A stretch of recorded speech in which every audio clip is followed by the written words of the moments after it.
Hey everyone, welcome back to another video. It's been about a week and a half since I last worked on this unit. I gotta connect the inverter and figure out how to program it, and let's jump into the video. Alright, so I'm just gonna let the camera roll and work on it and leave you guys to watch, because again, if I'll stop every 5 seconds to explain what I'm doing, this will take forever to film, and I don't have forever. I need to finish this battery. So, you guys enjoy the time lapse.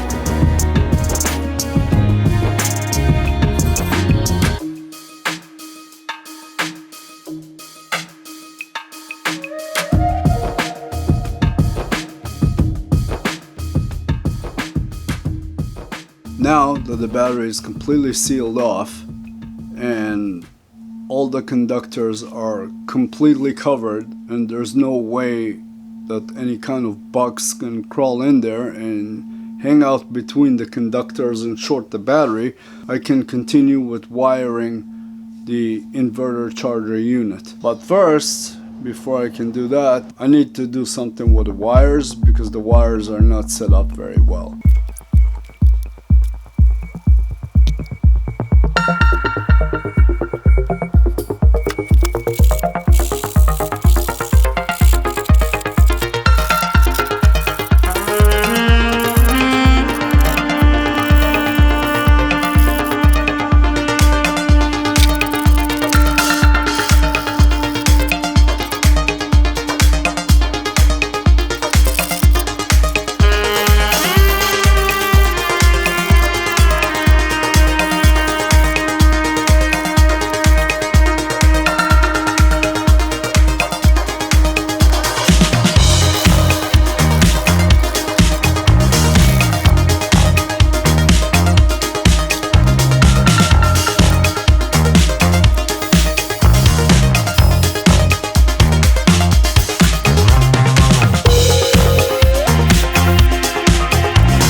finally finished up setting the cables. I need to make 2 more cables so I can connect the positive terminal to the inverter. So for the task of creating the new wire that's going to be connected between the BMS and the inverter, I chosen Romex wire that I had laying around.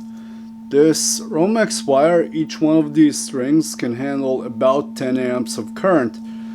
So that being said, you're gonna need about 10 strings to make a single cable. I'm not exactly sure what length I need, so next up I'm gonna have to mount the inverter somehow and figure out the length I need for this.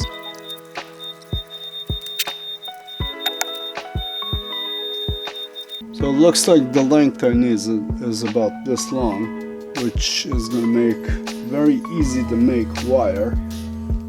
This is not a lot of distance. Should definitely have enough Romex to make this with 10 strands of wire. I'm going to cut myself a piece as my example, and this is what I need.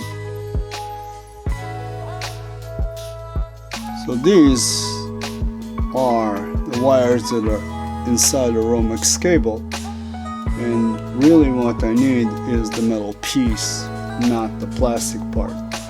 The plastic sheathing has to be removed in order for this to work as a cable.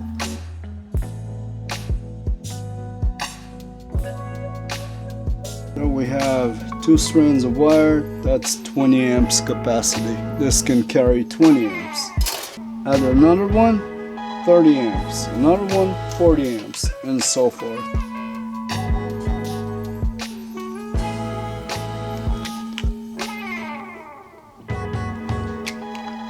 Now you can always go and buy wire, but that's the expensive route, and I just broke my wire. I'm gonna come back to this in a few minutes after I've done all of them. Okay, so I've cut myself all the Romex I need.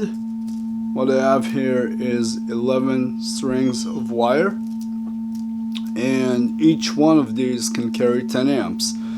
So if you count it, it's going to be 110 amps. Reason I'm going with that is because I'm going to not remove all the sheathing, because every time you remove the sheathing you risk destroying your strand of wire, and I really don't want to waste my whole day. I got other stuff to do today. So what I'm gonna do is I'm gonna choose the unsafe method of making a high power wire by just removing the sheathing of the edges and mounting them all together. The reason I'm doing it this way is simple. The piece I'm using is very short. I don't need to cut all of it, and a short wire is not going to be that much of a problem. Plus on top of it I'm using 11 instead of 10. So I do have a backup in case one of them breaks. Alright, so this is the general idea, and now I gotta solder this into place with a torch, and then once that is soldered in, I gotta drill a hole, cut some of this off so it will have a nice shape. What I'm doing is a little dangerous. Hopefully it will work fine. Last time it did, just stank in here for a while. Hopefully I can lock it in, and if I do lock it in, I'll be able to work with both my hands.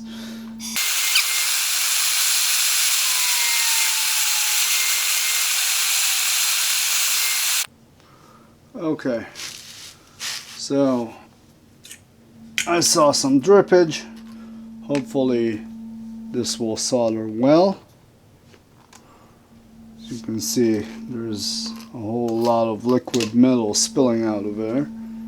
I'm gonna cool this down with some water. Hopefully it will help everything shrink quickly, and we'll see if it actually soldered it.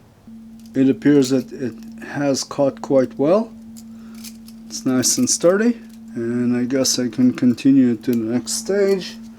I am gonna flatten this out a little bit. Perfectly sturdy. Let's do the other side, and first cable is done. Now I am stingy, and because I am stingy, I'll use a lot of these leftover materials and just dump them inside, as you can see in the camera, if you can see. Hopefully you can see that. There's a lot of stuff in there. I'm just gonna melt it real quick.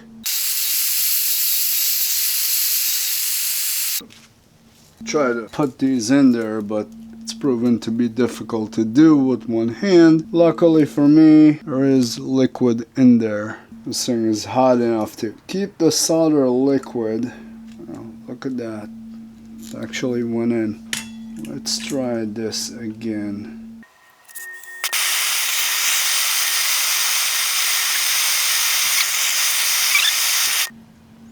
And hopefully that's good enough.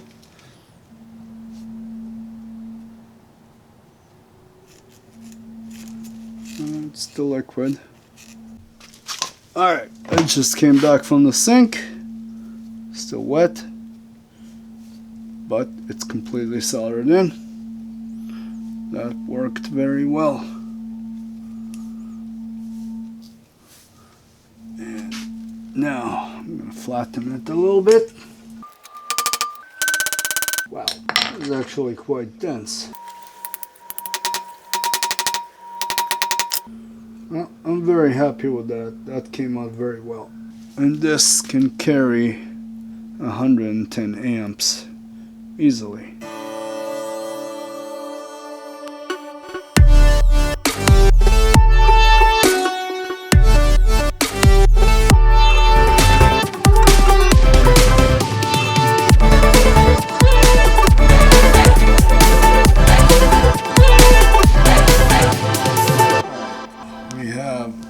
Cable made, and this is our screw that we're gonna have to drill a hole on this cable for. Alright, so we have our cable. This is going to be one of the terminals. Have to go in there, so let's give that a quick try. And it looks like it fits, just barely fits, but it can work.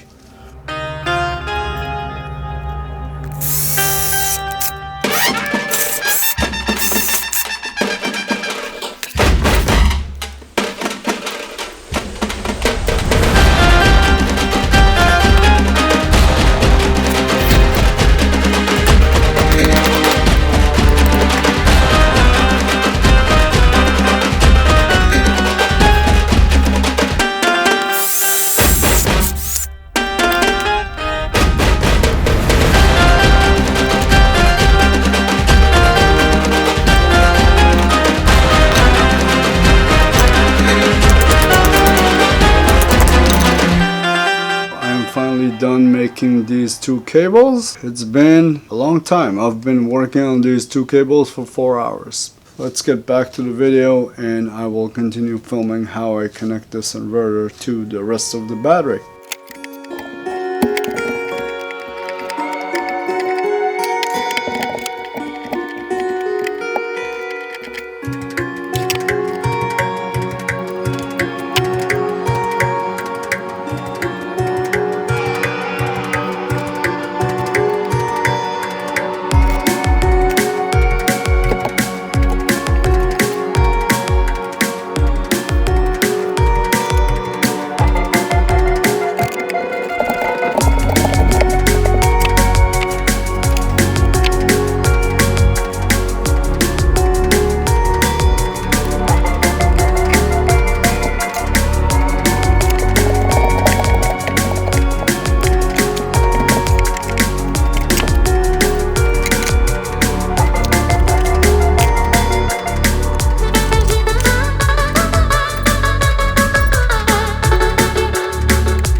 sun's just in my face.